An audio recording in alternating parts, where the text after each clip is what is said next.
That's good, man. We do have issues. I mean, so I did when I first started with the company. This has to be at least 2 years ago.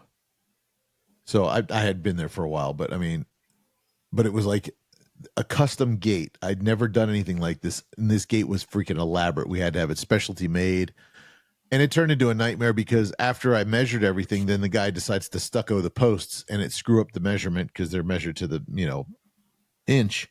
And he didn't tell you. And the gates we made didn't fit. And he didn't tell you. No, and nothing fit. Because why should that affect your gate?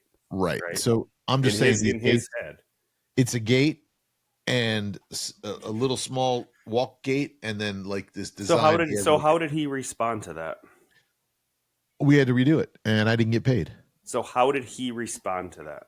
He understood. He said, "Oh, my apology. I didn't realize he was." Now imagine if he said, "I don't trust you. That doesn't make any sense. You don't know what you're doing." I'd have been like, "Well, let me refund you your money." After he stuccoed it post measurement. Now just feel that in your heart 10 times a day for a week in a row, brother. It's rough. Well, and here's the problem. It's like, this gate has been a thorn in my side. Every couple months I'll get an email, or now he just emails straight to the general manager, and the gate's not working. The actuator stopped working. The closer part doesn't shut properly or whatever. So we got, I mean, pretty soon we're going to run out of warranty time, and we're going to be like, "Sorry, dude, it now costs you." And I'm like, I'm never doing a gate like that again. And everybody agrees, yeah. And so they have the old gate actually sits in front of the secretary's desk as soon as you walk into the office. I'm like, do we really have to have this here? They're like, yes, it's a reminder to all. I go, the only one it reminds is me because there's no one else here. What's it a reminder for? Not to screw up on your measurement. You didn't screw up on your measurement. Yeah, well, it was my fault in the end. Maybe it's a reminder that there's some work that you shouldn't do. Well, that too. Some customers you have to fire. And I'll say this is harsh. Sometimes it's better for you and the customer to fire the customer so that you can stop being the one terrorized and that they can be the one to find out what the rest of the industry is like. And then they're like, oh, this whole time I've been holding these people to like a standard that's unachievable. And now when I go look at the rest of the industry, it's awful. And these guys were the best. They were the experts. They were telling the truth. They were right about that. Sometimes I've had that sometimes happen. You need to fire each other for that reason. And I've had 30 of those in the last month. It's been atrocious. And it's sad because it's like, their life is about to get worse and they don't care because they don't. Do you think it's the influx of all the Northerners moving down here? It's part of it. A lot of the attitude. Can you hear the Northern attitude? Yeah. I mean, that's part of it. And that's my people. So, I mean, but look. The thing is, people leave what they don't like and they just bring it with them. Right. So as we always say, don't New York, my Florida. Why did you come here? Right. Well, here's the golden ticket. I live in Manhattan. Not everyone, but there's some of that. I live in Manhattan. I own a brownstone or whatever. I just sold it for $2.3 million.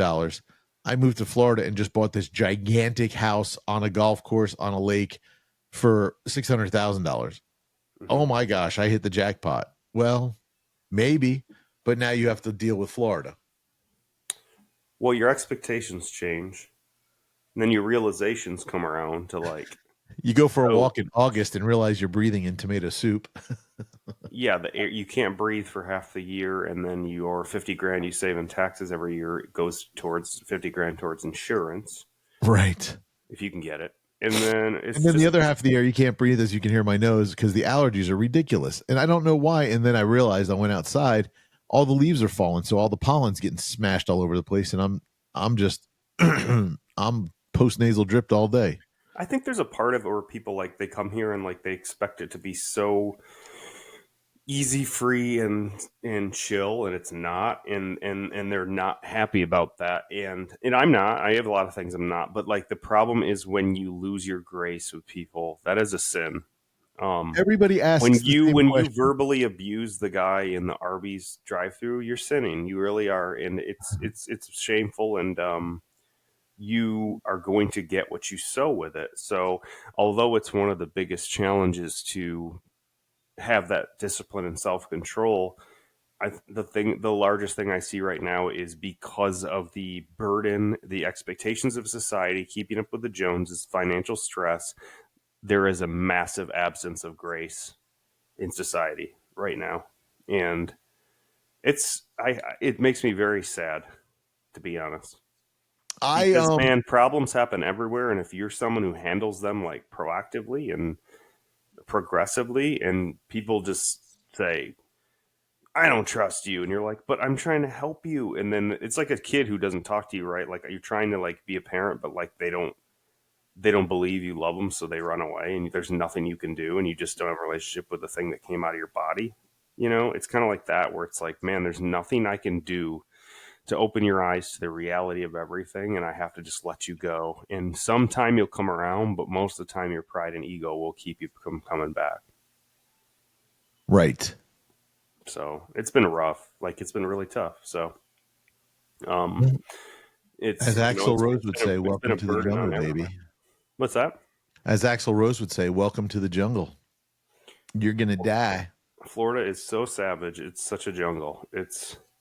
So I follow this page on Instagram, and I can't it's remember. So funny it's called Meanwhile _ in Florida, I think, or Meanwhile in Florida or something. Anyway, and I am intrigued. They have a guy walks around downtown Orlando on Friday or Saturday night with like the Ray-Bans on with the camera. Meta glasses. Yeah. Yep. Which I tried to get, and Lorianne said I looked absolutely stupid, so I couldn't get them.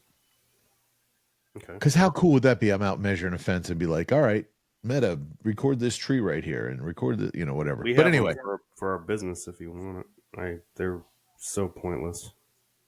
I need my prescription. Oh yeah. So this guy goes around filming, and dude, downtown Orlando is not safe on a Friday or Saturday night. Like, it seems like there's a riot every. Well, I was just gonna say, before I was gonna interrupt you and be like, that's a bad idea. Like, there's a shooting every other weekend. Right, but that's why he's down there. He's recording it. So like, we just had the classic. You want to die over entertainment. We just had the classic, and if you don't know what that is, that's two very predominantly black schools. I think is Grantham and Bethune-Cookman play in it. It's the Classic Bowl, and it's a great game. I've actually been. I went many, many years ago with a couple friends, and a lot of fun. The bands are so much fun to watch. You're just trying to be cool. You're trying to be black. Well, I'm light-skinned. You're the and so anyway, but after the game, like the ruckus they cause is just, it's whether it's the fans or just people down there, but just people are just out of control. I just don't. It almost reminds me. Now, you didn't grow up in Jersey, so you don't know what Seaside Heights is, but that's the Jersey. All right, it's the Jersey Shore, and like Seaside Heights on a Friday and Saturday night in the middle of summer was nut to butt. You could not move. You did not drive the strip because your car was going to drive an inch and then drive an inch and then drive an inch.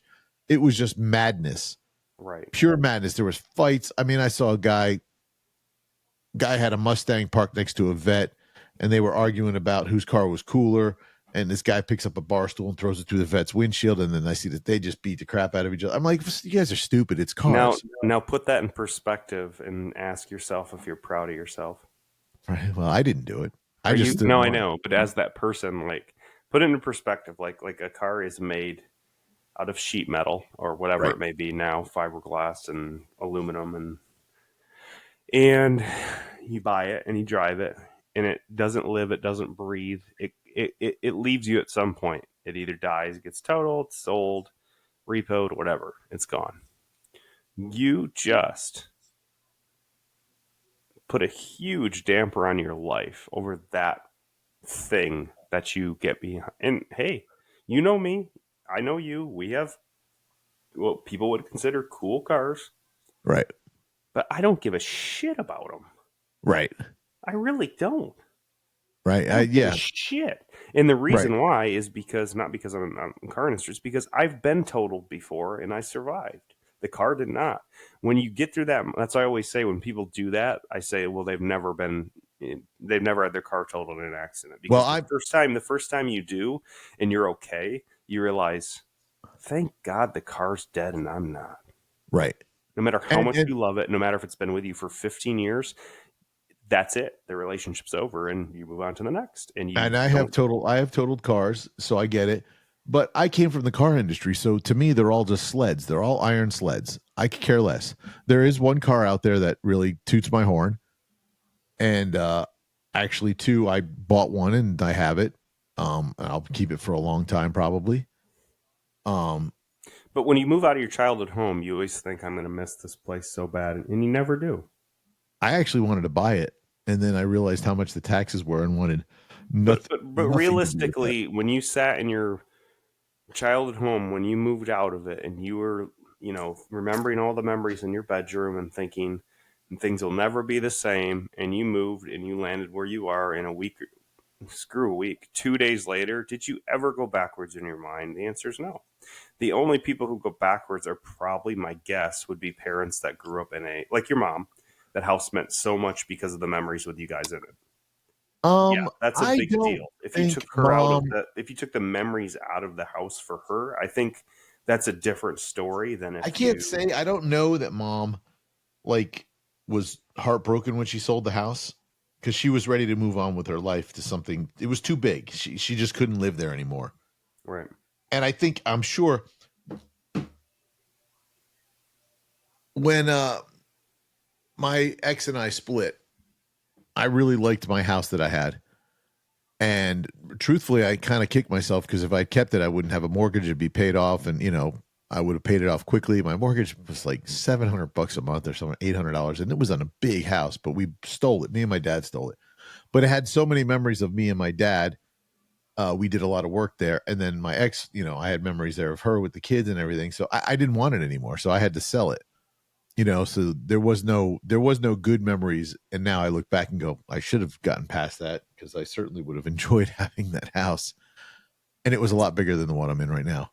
I understand. um I mean, we kind of felt the same way about but when I see my so mother in law's so house. It was the same kind of thing. It was just at the time we had just built a house, but we're like, dang, that would probably be the best house to have, even though you have to put a lot into it. But at the time, it was just the wrong timing. But we don't like look back on that and be like, oh my gosh, I missed that life decision, even though I'd much prefer that house the one we're in now. It had a yard, it had like almost an acre, it had beautiful woods, it had the best school district, the best neighborhood to everything was the best. But you can't go backwards. And so your stupid little car, I don't care if it's right. a I don't care if it's a Listen, kicks, I don't care if it's a Z06. I don't care. It doesn't my matter. first car Your stupid little car is gonna be gone. my first car that I bought, and this is prior to being in the car business, because after I got in the car business, like I said, there was always something bigger and better that I wanted, so my cars didn't matter. And I drove I drove a demo, so I just drove whatever I wanted. Anyway, my first car that I bought, me and my dad, I bought by myself, was a 1979 Chevy Malibu. That was my beater car. I mean, me and my friends had so much fun. There's so many memories in that. That car was, I bought it for $1,100 and I sold it for $800. And then Was that your beater or your beat it? and then the car after that, I had a motorcycle, which I still to this day wish I hadn't got rid of because it'd probably be worth something. And then I had a 1988 Acura Integra. And that, I thought I was the cat's meow in that car. It was the GRS or whatever, the racing, whatever, the top end one. And it was so cool. It was the year with the pop up headlights, and it was just such a cool, fun car. And it got stolen. And let me tell you what, that after that, I really stopped caring about cars. Someone stole my car. Well, I shouldn't say that because I traded in. I got an '88 Thunderbird Super Coupe. That was a fun car. And then my ex made me get rid of it because it was too small for her and the kids. So then we got a Blazer, and then after that I've had so many cars I can't To even me, the count. biggest thing with a car is I just don't feel like fixing it constantly. So I just all I want to do is 3, 4, or 5 times a week, put my butt in that seat, drive it, get to the destination, and drive it back. That's all I want to do. I don't want to Are you journey. still? Do you drive to work? Or are you still Ubering? We fixed the vet. So you drive the vet every day? Mm-hmm. Yeah. Oh, Well, it's funny. It was supposed to be like are you 33. going through your midlife crisis? I mean, I hate the car. The car drives wonderful, and it's a very nice car. A lot of people would like to have it. I'm not ungrateful. But I would prefer the IS350F over the Stingray 3LT, just out of comfort and out of That's the personal Lexus preference. you had, right? Mm-hmm. Yeah, that was a nice car. It was a very It was nice car. clean. I like that. It was the Pearl Diamond or whatever, Diamond It Pearl. was half the price of the Corvette too. Was it really? Mm-hmm. And it's a lot better. But I'm I gonna thought you say stole this. the Corvette. I thought you got a really good deal on it. Oh, we got it for 62 with like 8,000 miles, and brand new. That car's over 100 grand. Right. But we landed it with we got it with a shop. Is it automatic or does it have paddle shifting? I don't know if I'm sure it has paddle. I don't even pay attention to that anymore. I think every car I've had for the last 5 years has had paddle, but I just don't use it, so I don't give a crap. I would not. So two reasons I wouldn't. I love vets. I was a big vet fan when I was a kid. I love the 78 through 82, that Mako Shark, that big mean looking vet, Mm-hmm. I love them, but the problem is I can't get in and out of them. I mean, it's literally, I got to Exactly. roll out. You're on the ground. It's no fun. Well, you have to completely twist your legs out so you're facing out, and then Yeah. you stand up. Yeah, Yeah. that's the technique. And then the other thing is I would get in trouble with it because it's just fun to drive. Yeah, but for me, it's more fun to get 25 to 30 miles to the gallon and drive like a grandma. That's who I am. Like I want to be comfort. I You know don't what's care funny? about like every time I hear a big sports car rumbling down our street at 60 miles per hour, I think ignoramus, retarded, small dick. Well, I don't drive fast in the When I neighborhood. get in that big 6.8 whatever how many horsepower V8, I'm actually like trying to coast, save the brakes, and get 25 miles a gallon or more, and I feel very comfortable and more elegant and just more. That's what I like. Like You I don't like ever take her out on the 429 and open her up, no, blow the carbon out. no. I do it. Why? Why? I I've do it done in my it truck. before. I did I'll it in do it high in my school. truck for sure. Okay. Well, we did it in high school every day. We drive from Grand Rapids to the lakeshore on a 55 mile per hour road going 105 to see if we could get there in 12 minutes. I mean, I've done enough of that. I don't need to do that. So what I'm talking about, like, I don't To feel drive the like car. a lunatic. I don't drive like a lunatic for sure. Yeah. I set my cruise control at 78. If someone comes riding my bumper, trying to push me and get past me and whatever, Go around me. I'll do that. And if they continue to do it, I just romp on it and then they can't even catch me. So I don't care about any of that. I don't care about what people I did think. it. We were driving to church the other morning and this guy was just riding my bumper and I was just irritated. I just romped it. And Lorianne's like, you're doing over 100. I'm like, well, all right, maybe I should slow down. The one thing I will say about Florida highways, the turnpike would be my primary. I do tend to get in the left lane and go not crazy, but maybe like 85. And I'll say this: it's the safest I ever feel on the highways because when you're in those right sides and you're like you have no outs, you're caved in.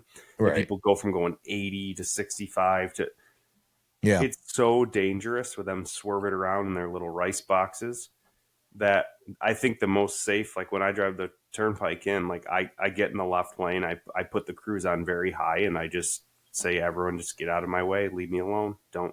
And if someone wants to go behind me going 90, just go around me. I don't give a shit. So one of my customers was a trooper and we were talking about that. And he runs the turnpike down by Osceola. Mm-hmm. And he told me, he says, I don't look at you unless you're going over 90. Right. But I think I'm not pushing that because I don't know that all troopers are that way. So like I said, I set my cruise control at 78 and he told me, he's like, dude, you're plenty safe there. Mm-hmm. It's safer on the highways here. It's safer to drive aggressively rather than passively. It's really funny. Lorianne drives pretty aggressively. And I get burnt out from driving aggressively. So I don't tend to take the highways ever because I want to drive passively a lot. So that's why I take that long route all the way through Windermere because I don't want to be stressed. Because the second I get past Dr. Phillips, it's like bullets are flying at my head for 10 hours straight. When I'm done with that shit, I just want to coast like a grandma. I don't want to get on no turnpike going 100. I don't want to fight for my life on the road. How's your wife's truck? How's that ride? Nice. Oh yeah, incredible. Yeah, so Lorianne loves her Bronco, because it rides very smoothly and it's fast and she can get up and dance. But the reason she really loves it is because she sits so high and she feels safe sitting up high. What type of engine is in that? 3.0 twin turbo. Okay, so it's speedy. Quick. Yeah, it's got 425 horsepower, I think. Okay. Mine's got like 5, and I want to add a couple more, bring it up maybe to 6. I can add the air downflow from the turbo, make them bigger. That helps. And then there's an ECM chip or whatever that they can reprogram to add more horsepower, and it bumps it up about 100 horsepower. Okay. Now, if I was to hit the big bucks, I would buy a Raptor R and then send it off to the Hennessy factory and have it become a Raptor R1000. Well, what happened to the Bentley Continental? I'm getting that too. Trust me, I'm always going to have a truck. I'm going to have the Continentals for going out to dinner, and then the trucks for my daily driver. When you consider hitting big money, what would you say? What's our threshold so we can just go apples to apples with all our decision making? To buy a Bentley and a Raptor R and whatever Lorianne wants, and let's say maybe you just got a lump post tax sum that you can do anything with. 10 million. 10 mil, okay. Because then I could comfortably live. I wouldn't change my lifestyle for 10 mil. No, that's not changing my lifestyle. I'm just trying to buy everything off, but I wouldn't buy anything. If you bumped it to 50, my car of choice would be. Hold on a second.